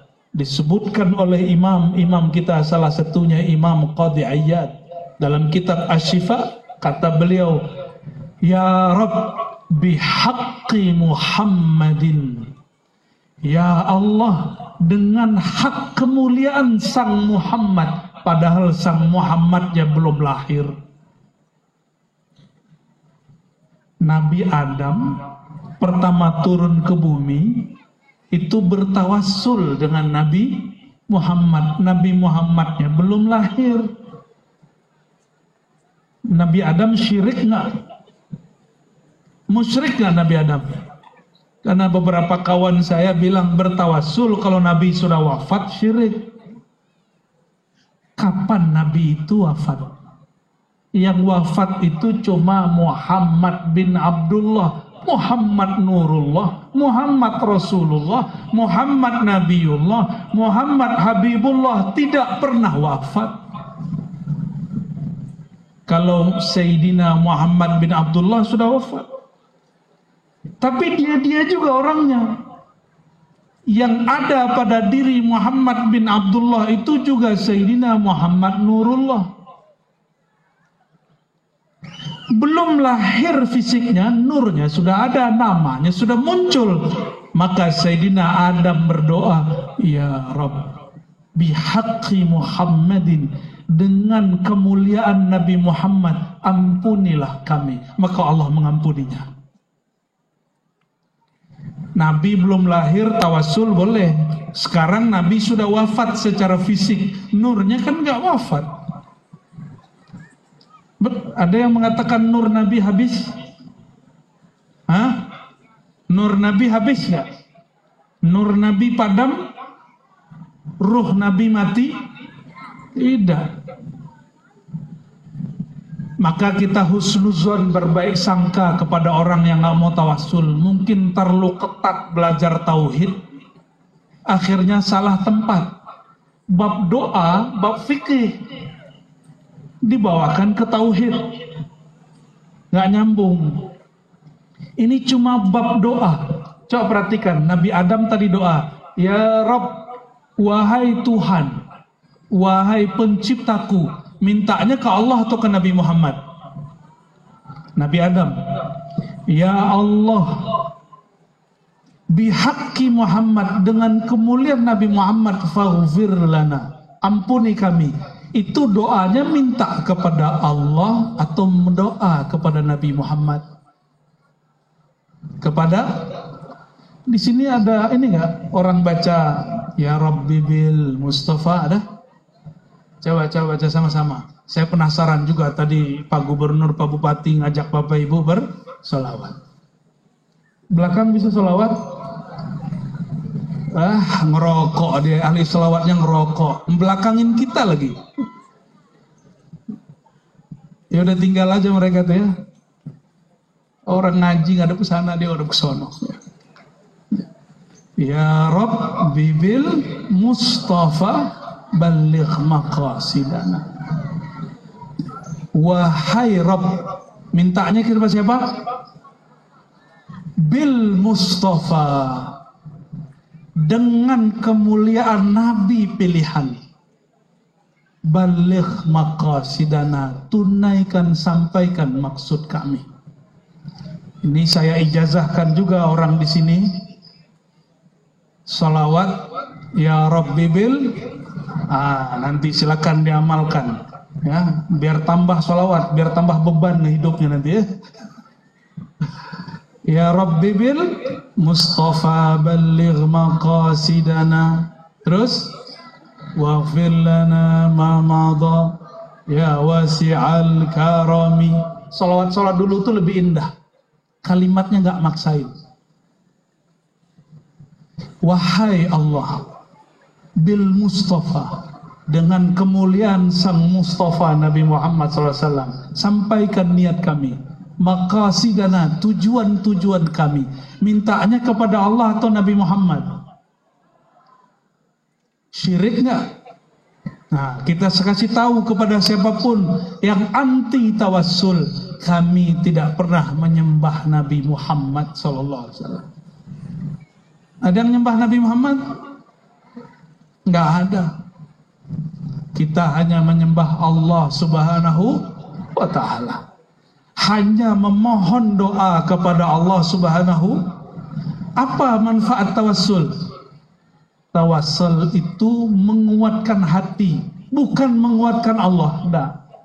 Hanya menguatkan hati. Jadi kalau kurang kuat hatinya, buat sholawat, pakai tawassul. Insya Allah doanya tembus. Jadi Nabi Ibrahim dan zuriatnya mengabarkan munculnya Sayyidina Muhammad. Itulah makna sahibil busyrah. Apa doa Nabi Ibrahim? Inilah inti yang paling inti dari kajian malam ini. Semoga para pemimpin negeri kita semuanya berdoa dengan doa ini. Ya, doa ini nggak perlu ijazah. Tapi siapapun yang baca ayat ini, seyogyanya diamalkan setiap malam, terutama para imam dan para ulama, para pemimpin. Apa doanya?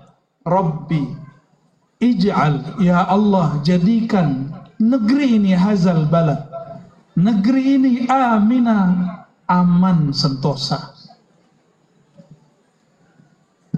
Sekarang Palestina aman atau tidak? Suriah aman? Libanon, Yaman. Yaman itu yang aman cuma kampung tempat tinggalnya Al-Habib Omar dan sekitar. Itu beda provinsi, sudah beda harga nilai mata uangnya. Jadi di Hadramaut, Tarim, mereka punya mata uang sama real Yaman. Nanti dibawa ke tempat lain udah gak laku, kurang laku. Indonesia seluas ini, duit dari Aceh dibawa ke Ambon, sama nggak? Ya sama, alhamdulillah. Coba kalau sekarang lagi main Singapura perang sama siapa, sama Indonesia, bisa nggak buat pengajian begini? Lagi buat pengajian dibom. Jadi jangan minta-minta perang ya.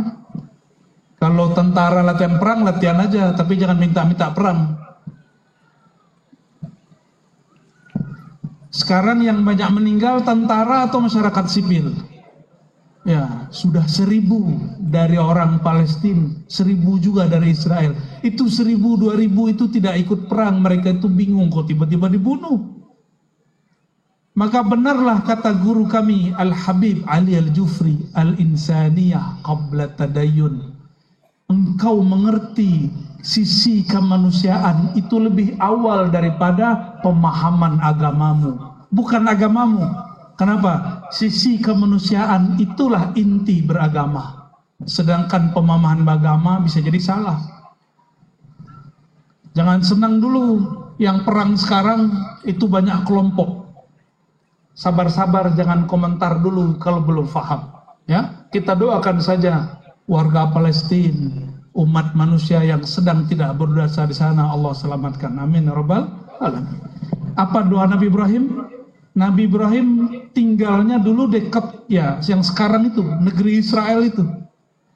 Beliau tidak mendoakan negeri itu aman. Yang didoakan aman negeri mana? Mekah. Makanya sampai hari ini alhamdulillah Mekah aman. Hanya sekali kejadian tahun 79 ada Imam Mahdi palsu. Setiap jam sholat ada mayat yang dibawa ke dalam masjid, benar nggak? Betul. Itu mereka taruh, bagaimana tidak ada hati mereka itu, senjata ditaruh dengan jenazah, ditutup. Sampai di dalam masjid senjata dikeluarin. Mereka berlindung dengan orang mati.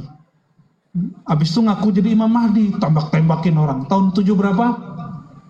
9. Yang berontak namanya Juhaiman. Ada sini namanya Juhaiman? Segera ganti nama ya.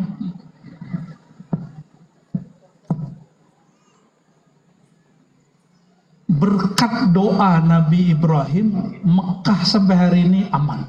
Kalaupun terjadi goyang, itu cuma dari dalam, dari luar enggak. Dari luar sampai hari ini aman. Hanya gejolak di dalam. Itu berkat doa siapa? Makanya kalau masuk kota Mekah, baca salam juga kepada Nabi Ini ada yang pulang haji umroh? Kayaknya nggak ada yang baca salam ke Nabi Ibrahim. Sudah berdiri depan makam Ibrahim, masih cuma lihat-lihat, nggak baca salam. Assalamualaikum ya Khalilallah Ibrahim. Gitu. Nggak bisa bahasa Arab, baca bahasa Indonesia atau bahasa orang Karimun, sama nggak? Wahai Nabi Ibrahim, salam atas engkau. Udah cukup, dibalas. Semoga yang berniat malam ini segera umroh. Amin. Bukan diumrohin Pak Gubernur Bupati, bukan ya. Umroh sendirilah. Kalau negeri tidak aman, amankah ibadah? Amankah orang bekerja? Amankah cari duit? Amankah orang menikah? Amankah para jomblo? Gak aman. Maka salah satu nikmat yang ada di negeri kita sekarang, nikmat keamanan. Walaupun menterinya ada yang korupsi. Dia bisa korupsi karena duit ada. Itu pertanda negeri ini masih banyak duit. Menghibur hati padahal sedih. Sedih nggak ada yang korupsi? Marah nggak ada yang korupsi? Marah kita. Tapi apa boleh buat? Semakin kuat KPK-nya, semakin kuat juga koruptornya. Tambah cerdas tuh koruptor, tuh heran juga kita. Kita doakan pemimpin kita di sini tidak korupsi, amin. Korupsi ini kadang beliau nggak mau korupsi, tapi kadang-kadang lingkungannya mengajak korupsi. Semoga lingkungan beliau Allah bersihkan, amin. Ya Rabbal Alamin. Ngeri, bab ini tuh ngeri, nggak bisa sok suci kita. Ya. Ustadz aja ketemu duit berubah mungkin, berubah makom dia. Bener nggak?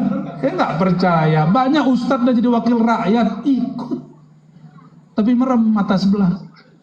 Jadi kalau sedekah tangan kanan, sedekah tangan kiri. Kalau korupsi tangan kiri ngambil, tangan kanan sembunyi.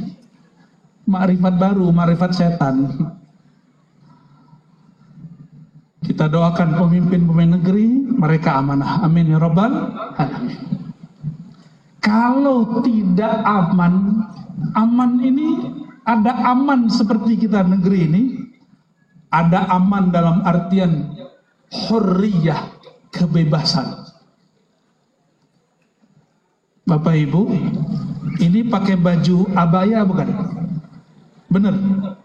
Itu di Perancis baru saja keluar perintah larangan perempuan pakai baju abaya di tempat kerja, di kampus-kampus, di sekolah, karena dianggap baju abaya baju teroris perempuan, baju simbol agama Islam yang suka teroris. Itu di Perancis tuh. Nggak tahu beritanya sekarang kayak gimana. Jadi kalau ibu-ibu ini, ibu-ibu rempong ini, datang ke Perancis pakai baju abaya, kok bisa ditahan di imigrasi 3 jam, bisa-bisa dipulangkan. Di Indonesia begitu nggak? Di Indonesia jangankan abaya, ya, jilbabnya sepanjang apapun boleh, ya, pakai cadar pun boleh. Alhamdulillah Rabbil Alamin. Masih ada yang bilang pakai jilbab Ninja Hattori. Tak ada lagi. Oh, saya baru dengar logat Melayu nih hari ini ya. Tak ada lagi. Kalau ada, itu kurang piknik dia ya. Saya paling senang dengan kata piknik itu beberapa hari ini ya. Bapak Ibu ya, bukan Allah, nikmat keamanan itu salah satu indikatornya bebas beragama, bebas beramal. Silakan kalau nggak percaya, kalau punya duit kelilinglah semua negara Islam, semua negara maju. Tidak ada negeri yang paling bebas menjalankan agama Islam melebihi Indonesia. Nggak ada. Coba yang punya duit, putarlah negeri. Hatta Saudi. Yang pernah kuliah di Saudi, tanya oleh ada nggak acara begini? Paling difatwakan bid'ah. Kenapa? Ulama Saudi namanya Saleh Fauzan menfatwakan buat maulid itu menyerupai Natal. Pak Bupati ini menyerupai Natal ini. Kata siapa?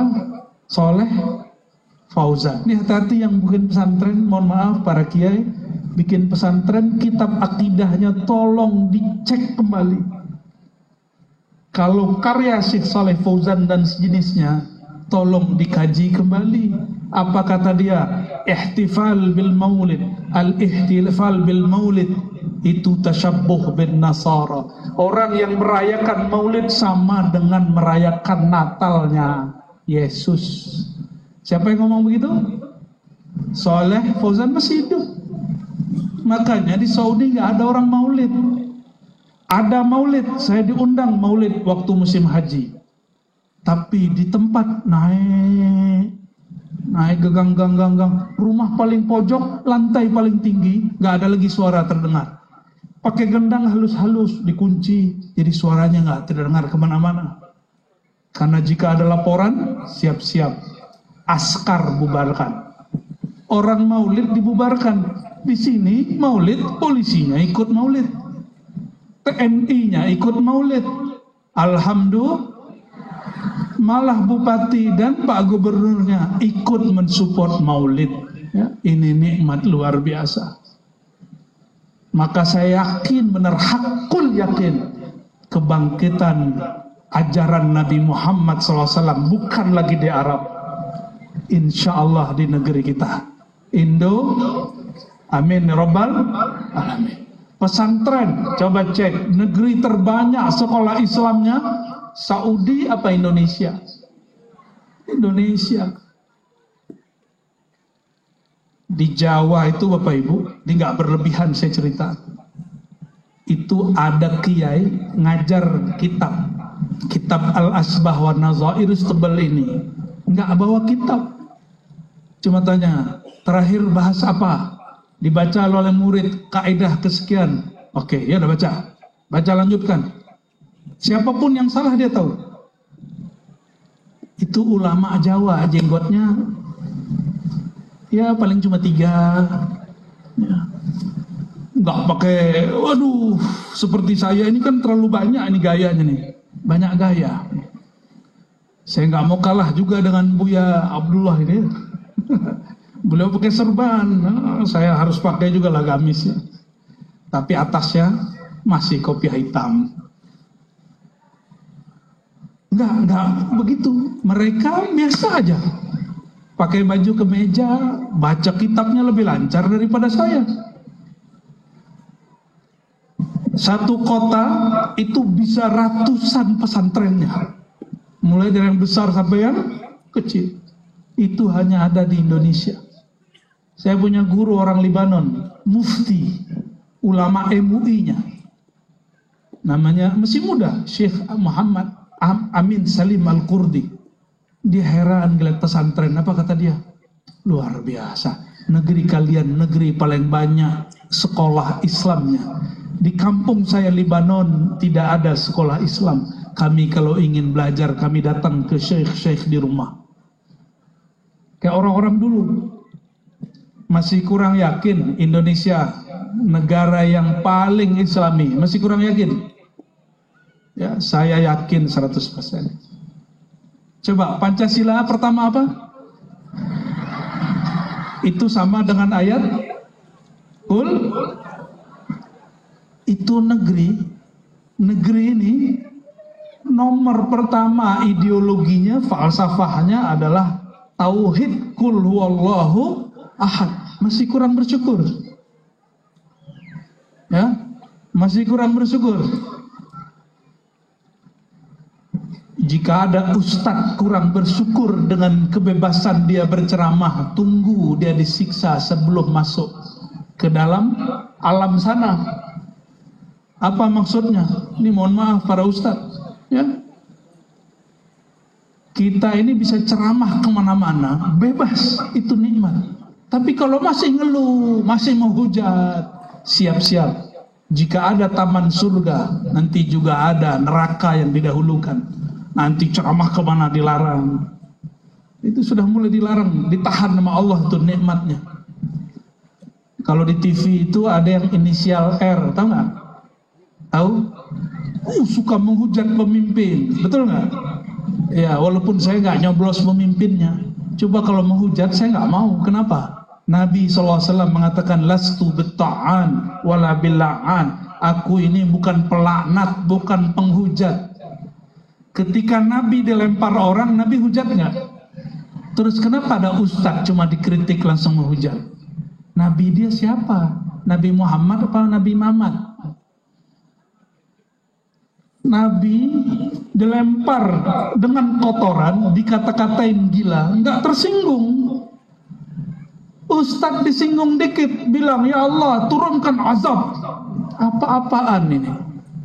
Mungkin Nabi dia bukan Nabi Muhammad sallallahu alaihi wasallam.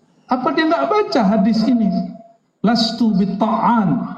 Aku bukan pembawa laknat, bukan mendoakan laknat. Innama ana rahmatun lil alamin. Aku ini rahmat bagi semua orang. Maka Nabi merevisi laknatnya. Nabi pernah melaknat orang 1-2. Apa kata beliau? Faman sababtuhu wa aula'antuhu. Siapa yang aku caci dia, atau aku maki dia, aku laknat dia, maka itu tuhratan lahu wa zakata. Itu membersihkan dirinya. Jadi Nabi kalau ngatain murid, muridnya bersih. Nah, inilah sir Nabi yang ada pada guru. Guru kalau ngata-ngatain murid, muridnya terima. Kalbu murid dibersihkan Allah. Kalau orang tua sekarang gimana?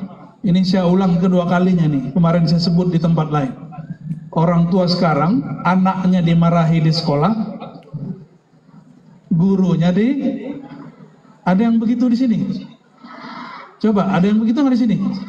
Kalau ada, coba berdiri. Ya, kenapa anak-anak kita kurang diberkahi ilmunya hari ini? Karena orang tua sok tahu ngurus anak. Kalau saya pimpinan pesantren sekolahnya, saya kasih tahu orang tuanya, ini anakmu, ambil saja pulang. Maksudnya apa? Urus sendiri, didik sendiri. Mau kia ya, para ustadz, para guru, kalau ada orang tua wali terlalu cerewet, ulangin anaknya. Nih, kamu didik sendiri ya. Itu aja. Sepakat? Guru itu tahu cara didik murid. Selama pandemi, ibu-ibu ini tiba-tiba jadi guru, padahal nggak pernah sekolah guru, benar nggak? Belum 5 menit, itu pensil sudah patah. Kau dibodoh, nah, gitu kan? Benar? Wah, pengalaman semua kita. Saya melihat begitu, ikut-ikutan juga. Oh yaudah, biar aku yang ngajar. Tahannya bukan 5 menit, 15 menit. Menit ke 16. Bodoh juga kau nih. Lama-lama kita nggak sabar juga. Walaupun saya ini guru ngaji, tapi nggak kuliah guru. Hanya dosen. Dosen ini lain seninya dengan guru. Yang bisa sabar ngurusin anak itu guru. Jadi kalau guru-guru kita ini marah kepada anak, bilang, terima kasih Pak Guru, saya di rumah tidak tega marahin dia. Ini orang-orang yang dulu pernah dimarahi guru-guru jadi, maka jadi orang. Benar. Mereka ridho dimarahi. Siapa yang ridho dimarahi guru, Allah berkahi hidupnya. Pasti jadi pemimpin masa depan. Kalau santri jadi ulama masa depan. Ya. Dan buktinya, itulah orang-orang yang ulama-ulama di depan itu dulu punggungnya ada bekas-bekas rotan itu. Ya. Tanyalah Buya, Kiai ini, Habib ini, sama semua. Kami semua, bahkan mungkin ibu ini, dulu kena rotan nggak? Nggak. Gurunya terlalu sayang berarti ya.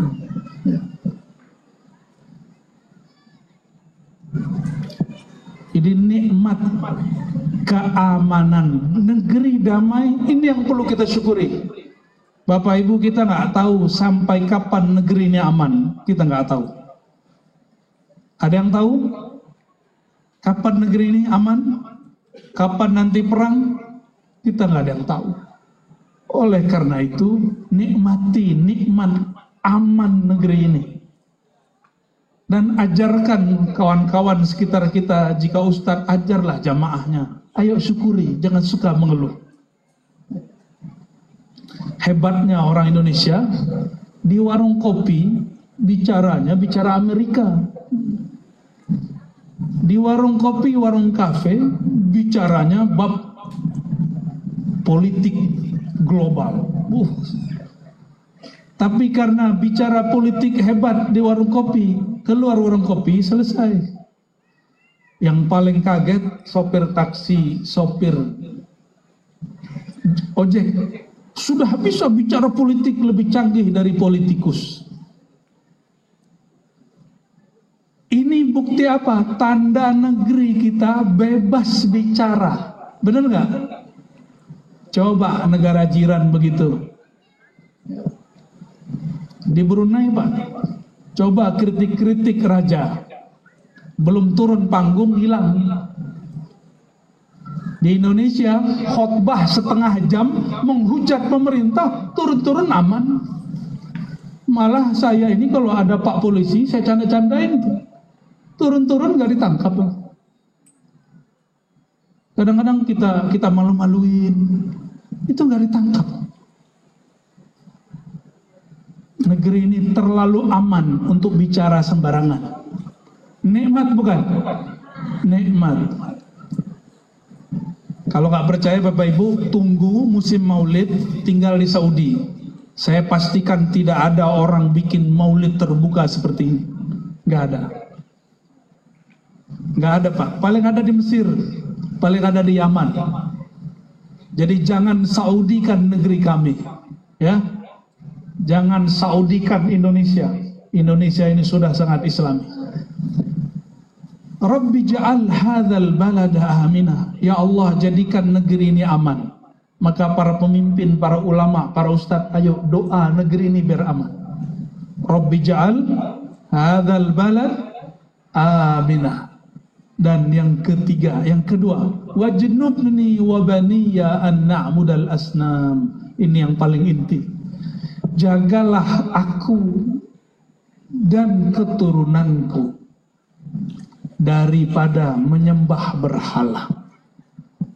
Maka dapat dipastikan zuriat Nabi Ibrahim sampai Sayyidina Abdullah, ayahnya Nabi Muhammad SAW, tidak ada satupun yang syirik. Tidak ada satupun yang syirik. Hari ini banyak, ini perlu saya sampaikan di sini. Ada beberapa ustadz baca hadis riwayat Imam Muslim. Dari hadis itu, beberapa ustadz bilang orang tua Nabi disiksa di neraka. Gimana Bapak Ibu? Benar nggak tuh? Kalau ada orang ngomong, bapak kau masuk neraka, marah nggak? Saya masih ingat di Melayu atau di kampung saya sama, ambil batu, kita bilang, ini bapakmu, marah nggak? Marah. Kok ada hari ini ustadz ngajinya di Arab? Apa kata dia? Orang tua Nabi masuk neraka. Katanya ikut cinta Nabi SAW. Katanya memperjuangkan sunnah Nabi SAW. Sunnah apa yang dia perjuangkan? Dia aja kurang ajar sama Rasulullah Sallallahu Alaihi Wasallam. Anak Abu Jahal dibully orang. Nah, anak-anak kita kalau masuk sekolah dibully. Nah, ini anak Abu Jahal dibully orang. Anak Abu Lahab dicaci maki orang. Datang itu anak kepada Rasulullah mengeluhkan karena anaknya mukminah. Wahai baginda Rasulullah, itu orang-orang membuliku karena ayahku dilaknat di Quran. Tabbat syada abi lahabi wa tabb. Lalu apa kata baginda Nabi SAW? Dipanggil orang yang membuli itu. Apa kata beliau? La tu'zul ahya bil amwat. Jangan kamu sakiti orang yang hidup dengan dosa-dosa orang yang sudah mati. Jika benar orang tua Nabi itu musyrik, gak boleh juga kita mengatakan orang tua Nabi masuk neraka. Tapi benarkah orang tua Nabi musyrik? Coba saya cek nih. Bapak ibu, bapak-bapak penyebab kehamilan dan ibu-ibu korban kehamilan. Benar? Yang belum hamil, mohon maaf. Waktu ibu-ibu hamil, pernahkah mimpi ketemu malaikat Jibril? Enggak ya. Nabi Adam ketemu Nabi Nuh, mimpi ketemu Nabi Isa, Nabi Ibrahim ketemu Pak Gubernur.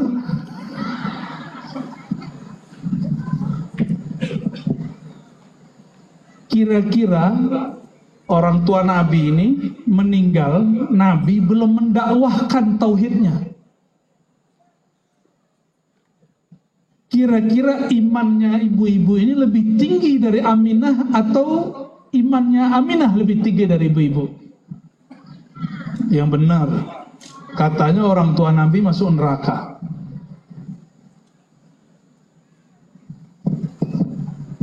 Sayyidah Aminah setiap malam mulai dia hamil sampai melahirkan, setiap malam didatangi ruh para nabi dan para malaikat. Kira-kira perempuan begitu wali Allah atau wali setan? Orang bertauhid atau orang syirik? Kita ini cuma mimpi ketemu Nabi sekali, ceritanya 1000 kali. Cuma mimpi ketemu guru 2-3 kali, ceritanya 300 kali. Sayyidah Aminah mimpi hampir setiap malam. Dan beliau kok masih dituduh orang musyrik. Kalau begitu, Sayyidah Aminah ini wali Allah apa wali syaitan?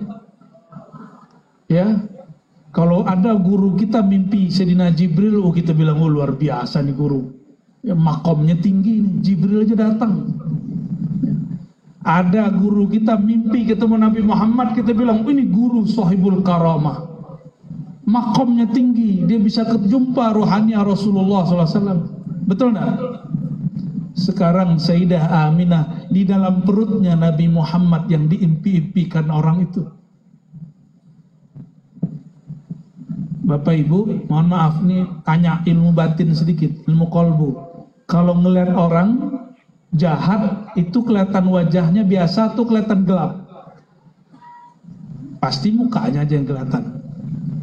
Kalau ngelihat ahli zikir, ahli tauhid, itu ngelihatnya bercahaya atau ngelihat muka biasa?